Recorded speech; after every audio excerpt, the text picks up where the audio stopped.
जय हिंद दोस्तों, जय हिंद बच्चों। भूगोल की क्लास में आपका स्वागत है। हम पढ़ रहे हैं तृतीयक और चतुर्थक क्रियाकलापों में।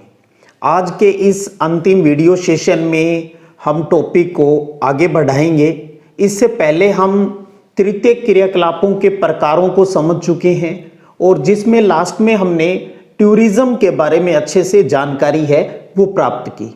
वहीं से टॉपिक को आगे बढ़ाते हैं और बात करते हैं चिकित्सा पर्यटन यानी मेडिकल टूरिज्म की। आप नाम पर गौर करें, मेडिकल टूरिज्म।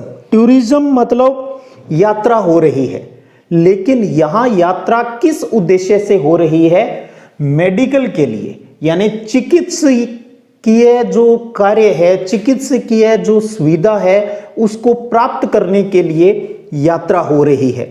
तो सबसे पहले तो जानिए भी चिकित्सा पर्यटन है वो किसे कहा जाता है। तो देखिए, जब चिकित्सा उपचार को अंतरराष्ट्रीय पर्यटन गतिविधि से जोड़ दिया जाता है तो उसे चिकित्सा पर्यटन है वो कहा जाता है। अंतरराष्ट्रीय पर्यटन यानी एक देश से दूसरे देश में व्यक्ति यात्रा कर रहा है लेकिन किसी इलाज के उद्देश्य से। तो जब इलाज के उद्देश्य से एक देश से दूसरे देश में व्यक्ति यात्रा करता है तो उसे आजकल कहा जाता है मेडिकल टूरिज्म कहा जाता है। और पूरी दुनिया में अगर बात करें, अग्रणी देशों के रूप में भी मेडिकल टूरिज्म में आजकल सबसे अग्रणी देश कौन सा है? तो वो उभरा है हमारा इंडिया, हमारा भारत। और भारत के साथ साथ थाईलैंड है, सिंगापुर है, मलेशिया है, स्विट्जरलैंड है, ऑस्ट्रेलिया है। ये देश भी मेडिकल टूरिज्म के रूप में काफी है वो फेमस हो रहे हैं, लोग यहां पर आ रहे हैं। इसका मतलब क्या है? इसका मतलब है भी इन देशों के अंदर जो इलाज है वो सस्ता पड़ता है। जब यहां इलाज सस्ता पड़ता है तो दूसरे देशों से जहां पर इलाज महंगा है वहां से व्यक्ति इलाज करवाने के लिए इन देशों में आता है। तो यहां पर कोई ऑपरेशन होता है या जो भी मेडिकल को लेकर जो कोई कार्य किए जाते हैं वो सस्ते पड़ते हैं। और यहां तक कि जो जांच है, मेडिकल जो जांच है वो भी इन देशों में बहुत सस्ती है वो पड़ रही है। तो कारण ये स्पष्ट हो गया भी सस्ती मेडिकल सुविधाओं की वजह से Bharat, Thailand, Singapore, Malaysia, Switzerland, Australia इनके अंतर्गत है वो मेडिकल टूरिज्म बढ़ रहा है।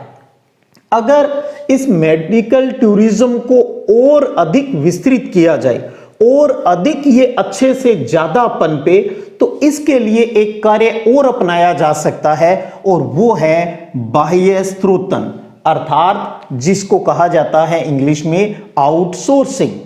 तो अब आपके दिमाग में ये हो जाना चाहिए, भाई हमने मेडिकल टूरिज्म समझा भी वो क्या होता है? भी इलाज के लिए जब अंतरराष्ट्रीय पर्यटन किया जाता है तो वो हो गया। तो ये अब आउटसोर्सिंग क्या है? उस आउटसोर्सिंग से इस मेडिकल जो टूरिज्म है इसको बढ़ावा मिल सकता है। और सिर्फ मेडिकल सुविधा को ही नहीं, तृतीय गतिविधियां जो है, चतुर्थ जो क्रियाकलाप है, पंचम जो क्रियाकलाप है, उन सब के अंदर ग्रोथ करने में इस आउटसोर्सिंग का बहुत बड़ा रोल है वो हो सकता है। तो अब हमें सबसे पहले ये समझे भाई ये क्या बला होती है आउटसोर्सिंग। देखिएगा, बाहरी एजेंसी को काम का ठेका दे देना, बाहरी एजेंसी को काम है वो ठेके पर दे देना, वो कहलाता है बाह्य स्रोतन अर्थात आउटसोर्सिंग। पहले तो परिभाषा आपके दिमाग में हो भी किसी बाहरी एजेंसी को काम दे दिया जाता है, अर्थात उसे ठेके पर काम है वो दे दिया जाता है।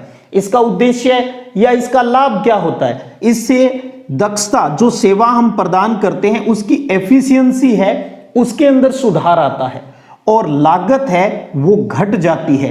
तो दक्षता को बढ़ाने के लिए, एफिशिएंसी को बढ़ाने के लिए और लागत को घटाने के लिए ही आउटसोर्सिंग की जाती है।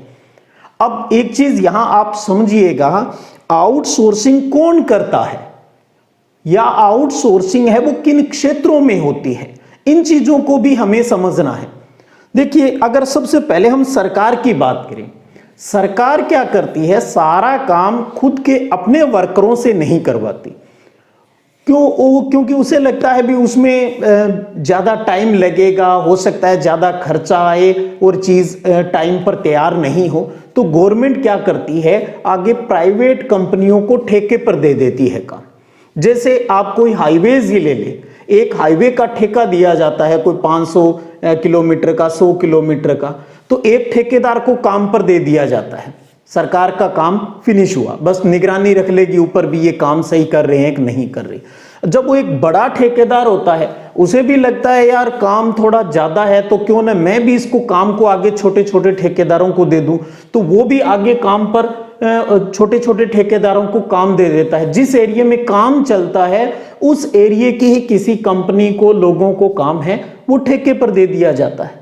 तो ये सरकार करती है। कई बार सरकार क्या करती है, सरकार है वो संविदा के ऊपर है, वो अपने कर्मचारी रख लेती है, कॉन्ट्रैक्ट बेस पर रख लेती है। तो वो भी एक प्रकार का आउटसोर्सिंग ही है। लेकिन आजकल गवर्नमेंट है वो उस संविदा कर्मियों वाले सिस्टम से बचने लगी है। क्यों? क्योंकि जब एक कॉन्ट्रैक्ट बेस पर वो किसी को कर्मचारी को रखते हैं काम करने के लिए, तो कुछ समय बाद वो स्थायी होने के लिए, परमानेंट होने के लिए अप्लाई कर देता है। तो गवर्नमेंट की वो सरदर्दी बन जाती है। तो इसलिए गवर्नमेंट आजकल डायरेक्ट है वो संविदा कर्मी रखने हैं वो लगभग बंद कर दिए हैं। तो वो ज्यादातर प्राइवेट कंपनियों को ठेके पर देकर ही काम चलाते हैं। इसी प्रकार से कोई प्राइवेट कंपनी होती है, जैसे आप जहां के हो वहां आप एक कल्पना करें भी आपके गांव या शहर में आपकी एक बड़ी कंपनी है। धीरे धीरे आपकी कंपनी ग्रो कर रही है, ग्रोथ हो रही है, उसके अंदर डिमांड बढ़ रही है। तो अब अगर उस देश के अलग अलग जगहों पर या देश के बाहर विदेशों के अंदर आपकी उस कंपनी के प्रोडक्ट की डिमांड बढ़ती है, तो अब आप पर प्रेशर हो जाता है उस डिमांड की पूर्ति करने की। तो जहां आप अपने उस जगह पर बना रहे हो, यहां से अब सप्लाई करना बड़ा मुश्किल हो जाता है। तब फिर आप दिमाग लगाते हो, क्यों न मैं मेरी ही कंपनी की फ्रेंचाइजी बांट दूं आगे, या मेरी ही कंपनी के नाम पर आगे मैं काम है वो बांट दूं। उनको कह दूं भी मैं सारा कंट्रोलिंग मेरी होगी और मैं आपको ये चीज उपलब्ध करवा दूंगा, आप वहां पर हमारे द्वारा तैयार माल को आगे डिस्ट्रीब्यूट है वो कर दीजिएगा। तो इस प्रकार का जो ये सारे जो काम होते हैं, ये सारे आउटसोर्सिंग कहलाते हैं।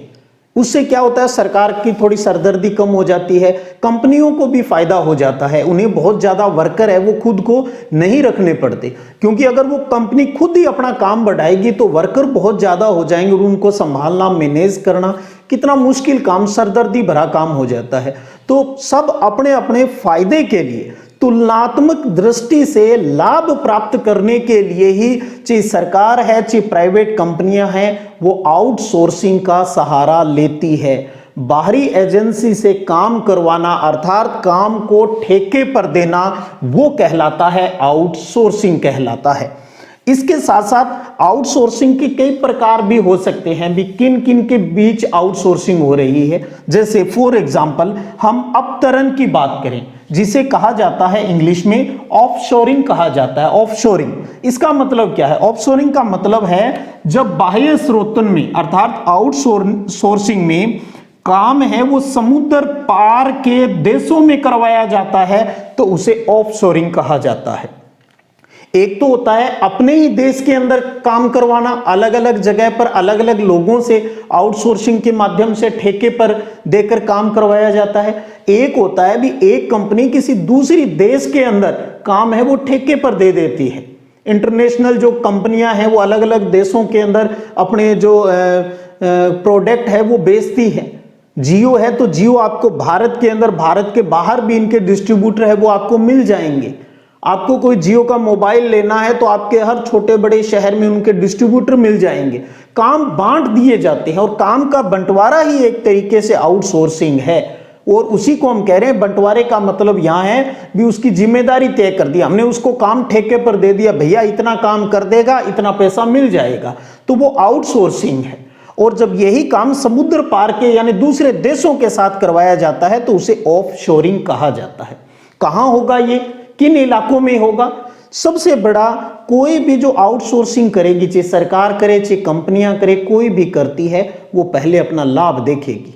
और लाभ कमाने का उद्देश्य यही है, जहां पर सस्ता और कुशल श्रम उपलब्ध हो जाता है, जहां सस्ते श्रमिक उपलब्ध हो जाए, जहां कुशल यानी पढ़े लिखे जो ट्रेंड स्किल्ड जो वर्कर है वो जहां मिल जाते हैं, उन क्षेत्रों के अंदर ही आउटसोर्सिंग की जाती है। इससे उस क्षेत्र को क्या फायदा मिलेगा, जहां आउटसोर्सिंग की जाएगी, उससे क्या होगा, वहां के बेरोजगार लोगों को रोजगार मिलेगा और उन्हें काम के लिए अपनी जगह को नहीं छोड़ना होगा, अर्थात उससे प्रवास में भी कमी आती है। तो समझ गए भी, हम आउटसोर्सिंग से काम को बढ़ा सकते हैं, उसके लिए हमें काम को ठेके पर देना होगा, उससे काम की जो एफिशिएंसी है वो सुधरती है, लागत है वो कम आती है। क्योंकि एक तो आप, जैसे आप यहाँ राजस्थान में हो, आप महाराष्ट्र के अंदर यहाँ से माल भेज रहे हो, तो भाई यहाँ से भेजोगे, यहाँ वर्कर रखोगे, हो सकता है जहाँ आप काम कर रहे हो वहाँ मजदूरी ज़्यादा लगती होगी, मजदूर कम मिलते होंगे, जो स्किल्ड जो बेस्ट रहे यानी कुशल श्रमिक कम मिलते होंगे, तो आप उस इलाके में महाराष्ट्र के वहाँ स्थापित कर दो जहाँ आपको सस्ते मजदूर मिल जाए, कुशल श्रमिक जहाँ मिल जाए, उससे आपकी लागत कम आएगी और आपका बेनिफिट है वो बढ़ जाएगा। तो इस प्रकार से आप समझ रहे हो ना भी आउटसोर्सिंग क्या होती है, काम को ठेके पर देना, और दूसरे देशों के साथ समुद्र पार के देशों से करते हैं तब उसे ऑफशोरिंग है वो कहा जाता है। फिर बाह्य स्रोतन के क्षेत्र की हमने बात कर ली, जहां कुशल श्रमिक और सस्ते श्रमिक मिल जाते हैं, वहीं पर इस प्रकार का कार्य है वो किया जाता है। अब थोड़ा सा और इन चीजों को गहराई से समझते जाएं भी, हम जो आउटसोर्सिंग करते हैं उसका बेस क्या रखते हैं, उसका बेस, या यूं हम कह दें भी आउटसोर्सिंग उद्योग या उसका जो बेस आधार है वो मेनली दो तरीके से हो सकता है, या तो ज्ञान प्रक्रिया बाह्य स्रोतन और दूसरा है व्यवसाय प्रक्रिया बाह्य स्रोतन। इंग्लिश में बात करें इसे कहा जाता है ज्ञान प्रक्रिया या प्रक्रमण जो बाह्य स्रोतन है, इसको कहते हैं KPO, के यानी नॉलेज, नॉलेज प्रोसेस आउटसोर्सिंग, और इसको कहा जाता है B यानी बिजनेस के उद्देश्य से तो बिजनेस प्रोसेसिंग और आउटसोर्सिंग कहा जाता है। तो जो बेस है आउटसोर्सिंग का वो या तो ज्ञान आधारित होगा या बिजनेस के उद्देश्य पर आधारित होगा।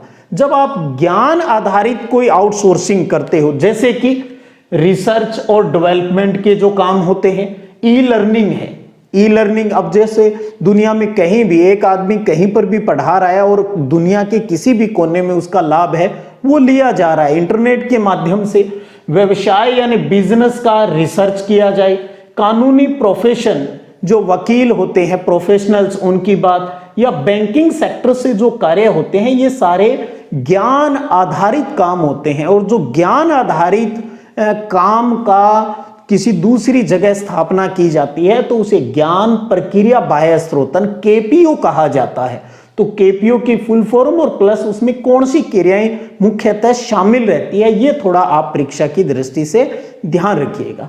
और ये तो हुआ ज्ञान बेस्ड, और अगर बिजनेस के उद्देश्य से होता है तो वो BPO कहलाता है। जैसे विनिर्माण मैन्युफैक्चरिंग के जो काम हो गए, यानी किसी दूसरे देश में या किसी दूसरे राज्यों में जो मैन्युफैक्चरिंग का जो कार्य किया जाता है, आपने देखा होगा हर देश ये चाहता है दूसरे देशों के लोगों को अट्रैक्ट किए जाते हैं भी आप हमारे देश में आइए, यहाँ पर उद्योग धंधे लगाइए, हम आपको छूट देंगे, हम छूट देंगे। क्यों करती है गवर्नमेंट? इसलिए करती है ताकि वहाँ स्थानीय लोगों को रोजगार है वो मिल सके और उसके इनकम से देश के राजस्व के अंदर जो रेवेन्यू है उसके अंदर बढ़ोतरी हो सके। तो व्यवसाय के आधार पर कोई मैन्युफैक्चरिंग के जो काम हैं, इंजीनियरिंग के जो काम हैं, या जो कंज्यूमर सेवा केंद्र जो स्थापित होते हैं, कॉल सेंटर जो स्थापित रहते हैं, कॉल सेंटर या सूचना प्रौद्योगिकी के जो काम है वो इसी तरह के कार्यों में संपन्न माने हैं वो जाते हैं। जैसे भारत की बात करें, चाइना की बात करें, पूर्वी यूरोप की बात करें, इजराइल की, फिलिस्तीन की, कोस्टारिका की बात करें, तो वहां पर खूब कॉल सेंटर हैं वो खोले जा रहे हैं। ताकि स्थानीय लोगों को रोजगार मिल रहा है। वहाँ इन देशों के अंदर सस्ते हैं जो श्रमिक है वो मिल जाते हैं, पढ़े लिखे सस्ते जो काम करने वाले लोग हैं वो वहाँ पर मिल जाते हैं, तो कॉल सेंटर स्थापित कर दिए जाते हैं। और जो विकसित कंट्री है वो इन देशों के अंतर्गत आते हैं, यहाँ पर अपने जो काम है जैसे कॉल सेंटर स्थापित कर लिया, तो वो कॉल सेंटर काम तो किसी दूसरे देश के लिए करेंगे और रियल में वर्किंग कहीं किसी दूसरी जगह पर किसी दूसरे देश में वो करते हैं। तो इस प्रकार से जहां सस्ता मजदूर मिलेगा, पढ़ा लिखा मजदूर, कुशल श्रमिक जहां मिलेगा, वहां पर दूसरी कंपनियां आकर अपना काम स्थापित करती है और फायदा उठाती है। तो कंपनी को भी फायदा है और स्थानीय लोगों को भी फायदा उससे मिलता है। इसी कड़ी में एक प्रक्रिया और आती है बेस का, और वो है home shoring. Home shoring Covid के अंदर, कोविड जो कोरोना काल है उसके अंदर तो ये और ही ज्यादा पॉपुलर हो गया होम शोरिंग। होम शोरिंग का मतलब शॉर्ट फॉर्म में बात करूं तो वर्क फ्रॉम होम, घर बैठे अपनी कंपनी का, सरकार का काम करना, अर्थात सूचना तकनीक से घर बैठे कार्य करना, यह कहलाता है होम शोरिंग कहलाता है। Home shoring, work from home. तो यह भी एक प्रकार का बाह्य स्रोतन ही है, भी आप घर बैठे हो तो कंपनी को भी तो फायदा हो रहा है। उस कर्मचारी के लिए कोई कुर्सी की व्यवस्था नहीं करनी पड़ेगी, उसके लिए लाइट नहीं जलानी पड़ेगी, कंपनी का कोई है वो बिजली का बिल नहीं आएगा, क्योंकि वो उसका लैपटॉप वहां उस टाइम काम नहीं कर रहा होगा, वो तो अपने घर पर बैठा काम कर रहा है। और उस व्यक्ति को ये फायदा है भी ठीक है यार, कहीं जाना नहीं है, घर पे बैठो, लोअर टी शर्ट पहनो और अपना काम करते रहो। तो सूचना तकनीकी से घर बैठे कार्य करना होम शोरिंग कहलाता है। तो ये परिभाषा है वो आप याद रखिएगा। अब यहां आप समझिए, पूरी दुनिया की अगर बात करें सूचना को लेकर, कम्युनिकेशन टेक्नोलॉजी को लेकर, यानी सूचना और संचार प्रौद्योगिकी को लेकर अगर हम बात करें तो पूरी दुनिया में ये समान रूप से नहीं फैला हुआ है, असमानता है पूरी दुनिया में। विकसित देश है उनके अंदर इंफॉर्मेशन टेक्नोलॉजी है वो ज़्यादा डेवलप हुई है, जो अल्प विकसित जो विकासशील देश है वहाँ पर इसका जो डेवलपमेंट है वो कम हुआ है। तो इसका मतलब विकसित और विकासशील देशों के अंदर इंफॉर्मेशन और कम्युनिकेशन जो हमारी टेक्नोलॉजी है उसमें काफ़ी अंतर है, और उस अंतर को ही मापा जाता है अंकीय विभाजक के रूप में। तो इस प्रकार के अंतर को अंकीय विभाजक कहा जाता है। एक नंबर के प्रश्न के लिए बहुत अच्छा प्रश्न है कि विकसित और विकासशील देशों में सूचना व संचार तकनीक पर आधारित विकास के अंतर को ही, डेवलपमेंट का जो डिफरेंस है उसे अंकीय विभाजक कहा जाता है। और ये विकसित और विकासशील देशों की ही बात नहीं है, एक देश के अंदर भी आपको जो अंतर है वो मिलेगा। जैसे शहरों के अंदर आपको जो इंटरनेट की सुविधा है यानी आईटी सेक्टर की सुविधाएं ज़्यादा मिलेगी, और ग्रामीण क्षेत्रों में आपको आज भी ऐसे इलाके मिल जाएंगे जहां इंटरनेट की सुविधा ही नहीं है, टेक्नोलॉजी जहां पहुंची ही नहीं है। तो एक देश के अंदर भी सूचना प्रौद्योगिकी को लेकर काफ़ी असमानता हमें देखने को मिलती है। तो ग्रामीण या शहरी क्षेत्रों की बात आ जाए, चाहे विकसित और विकासशील देशों की बात आ जाए, जब वहां पर आईटी सेक्टर के अंदर डेवलपमेंट का जो डिफरेंस है उसे ही कहा जाता है अंकीय विभाजक कहा जाता है। तो ये इस चैप्टर की कुछ महत्वपूर्ण बातें थी। तो उम्मीद करता हूं आप अच्छे से समझे होंगे भी। बाह्य स्रोतन आउटसोर्सिंग अच्छे से समझ लीजिएगा, क्योंकि समझना जरूरी है। बाद में लिखने में या कोई बातें बताने में किसी प्रकार की प्रॉब्लम नहीं आती।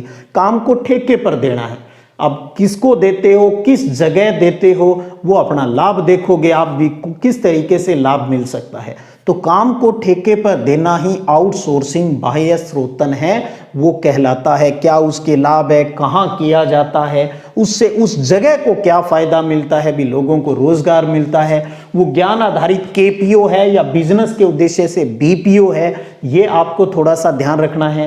Home shoring work from home हो गया, जो अंतर है उसे अंकीय विभाजक कहते हैं। तो इस प्रकार ये जो आउटसोर्सिंग है ये तृतीयक, चतुर्थक और पंचम क्रियाकलापों के अंदर यानी सेवाओं के अंदर ग्रोथ करने में बहुत बड़ा रोल अदा कर सकता है और कर भी रहा है। तो ये थी अपने इस चैप्टर का आज का अंतिम वीडियो सेशन। उम्मीद करता हूँ आप सब बच्चे इससे लाभान्वित हुए होंगे। मैं हमेशा जो बच्चे अच्छे से पूरा वीडियो देखते हैं वो उनके सारे कंसेप्ट भी क्लियर होते हैं, और यही मेरा प्रयास रहता है भी छोटी छोटी बात है वो बच्चे के अच्छे से क्लियर हो जाए, क्योंकि अभी ये आपका जो टाइम है ये सीखने का है, ताकि आप अच्छे से सीखें और उसके बाद आप अपनी पाठ्य पुस्तक को भी अच्छे से रीड करें। और टाइम टू टाइम पूरा प्रयास रहता है भी टेलीग्राम चैनल के ऊपर आपको नोट्स है वो भी मैं प्रोवाइड है वो करवाता रहूं। तो अब आप इसको नोट्स फॉर्म के अंदर अच्छे से कॉपी में नोट कर लीजिएगा। अगले वीडियो सेशन में नए चैप्टर को लेकर फिर हाजिर होऊंगा। तब तक जय हिंद, जय भारत।